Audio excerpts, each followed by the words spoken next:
안녕하세요. 오늘은 2022 개정교육과정 선택과목 안내 자료 중에서요.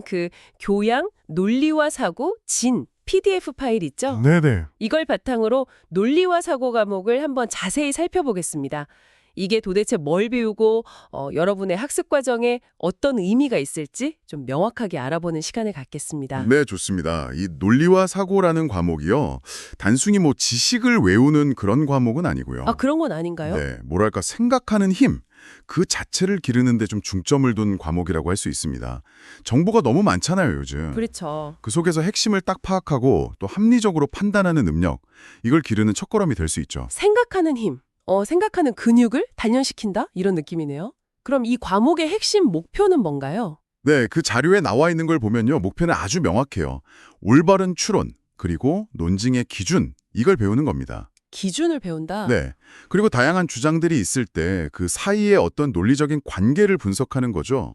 그래서 결국엔 비판적이면서도 합리적인 사고 능력, 이걸 기르는 게 목표입니다. 아, 민주사회 시민으로서나 아니면 과학적 탐구를 위해서나 다 필요한 능력이겠네요. 그렇죠. 아주 중요하죠. 그럼 구체적으로 어떤 내용을 배우게 되나요? 영역이 좀 나뉘어 있나요? 네, 크게 네 가지 영역으로 볼 수 있는데요. 첫 번째는 생활과 논리입니다. 생활과 논리? 네, 말 그대로 일상 속에서 우리가 하는 추론이나 논증, 여기서 나타나는 특징을 이해하고 또 흔히 저지르는 논리적 오류 같은 걸 피하는 법을 배우는 거죠.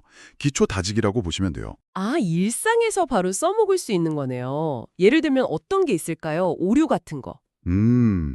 예를 들어 내 친구도 했으니까 나도 해야 해. 이런 거 있잖아요. 성급한 일반화 같은 거. 아, 그런 걸 딱 알아차리는 눈을 기르는 거죠. 재밌네요. 두 번째 영역은 뭔가요? 두 번째는 언어와 논리입니다. 여기서는 이제 글이나 대화 속에서 어떤 주장이 있고 그 주장을 뒷받침하는 근거가 뭔지 이런 논증 구조를 분석하고 평가하는 방법을 좀 더 깊게 배웁니다. 분석하고 평가한다? 네. 특히 중요한 게 연역 논증이랑 귀납 논증의 차이를 배우는 건데요. 아, 연역이랑 귀납. 좀 어렵게 들리는데요. 간단히 말하면 연역은 모든 사람은 죽는다. 소크라테스는 사람이다. 따라서 소크라테스는 죽는다.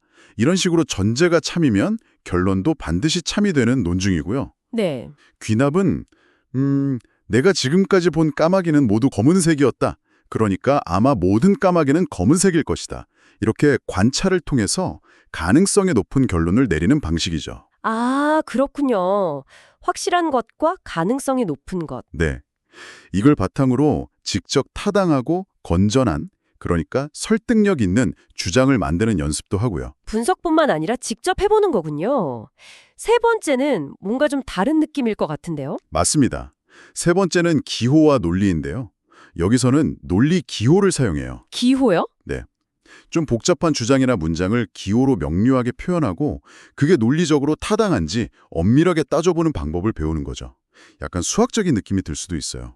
정보를 좀 더 명확하게 파악하는 데 도움이 되겠네요. 그렇죠. 숨겨진 의미나 구조를 파악하는 데 아주 유용합니다. 귀납 추론의 여러 종류를 배우고요. 아, 귀납이 또 나오네요. 네.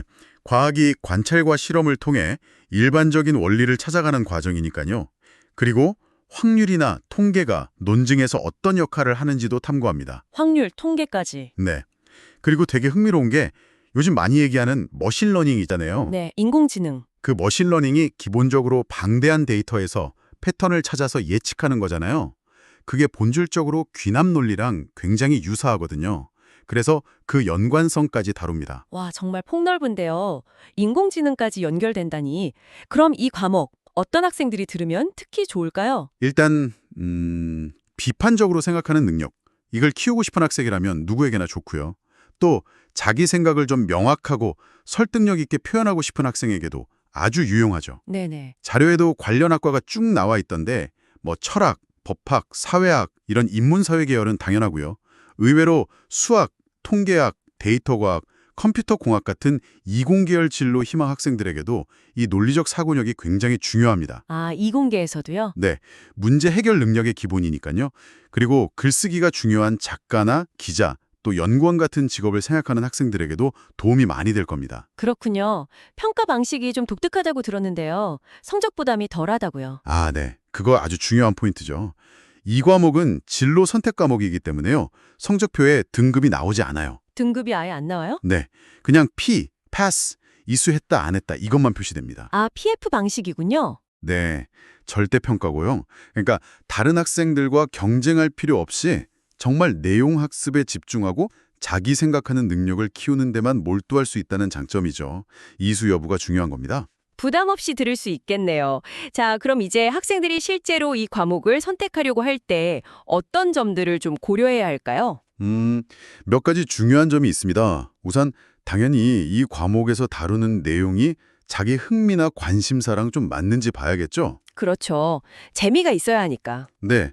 그리고 뭐 희망하는 대학 학과나 나중에 갖고 싶은 직업이랑 어떤 관련이 있는지도 생각해 보면 좋고요. 근데 이것보다 더 현실적으로 꼭 확인해야 할 때 있어요. 아, 더 중요한 거요? 뭔가요? 바로 여러분 학교의 그 교육과정 편제표입니다. 이걸 꼭 확인해야 해요. 교육과정 편제표요?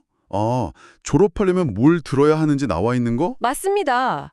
논리와 사고는 교과군으로 따지면 교양에 속하거든요. 아, 교양 과목이군요. 네, 고등학교 졸업하려면 교양 교과군에서 최소 몇 학점 이상 이수해야 한다는 규정이 있을 거예요. 학교마다 조금씩 다르겠지만요. 네, 있죠. 그래서 이 논리와 사고를 선택하는 게 그 최소 이수 학점을 채우는 데 도움이 되는지 아니면 혹시 다른 교양 과목을 필수로 들어야 하는 건 아닌지 이걸 반드시 확인하고 신청해야 합니다. 아, 그러니까 이 과목 하나만 볼 게 아니라 전체 교양 학점 이수 계획 안에서 이걸 선택할지 말지를 결정해야 한다는 거군요. 정확합니다. 그게 어떻게 보면 제일 중요할 수도 있어요.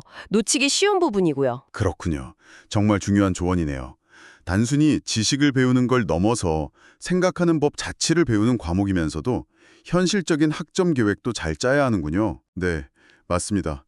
오늘 저희가 이렇게 쭉 살펴본 내용은 아까 말씀드렸듯이 2022 개정 교육과정에 교양, 논리와 사고 안내 자료를 바탕으로 한 거고요. 네. 과목 선택이라는 게 여러분 고등학교 생활 또 더 나아가 미래 설계에도 중요한 영향을 미치니까요. 오늘 저희 이야기 나눈 것과 또 이 자료 그리고 학교 선생님 안내 잘 참고하셔서 신중하게 결정하시기를 바랍니다. 네, 오늘 논리와 사고 과목에 대해서 정말 깊이 있게 알아봤습니다.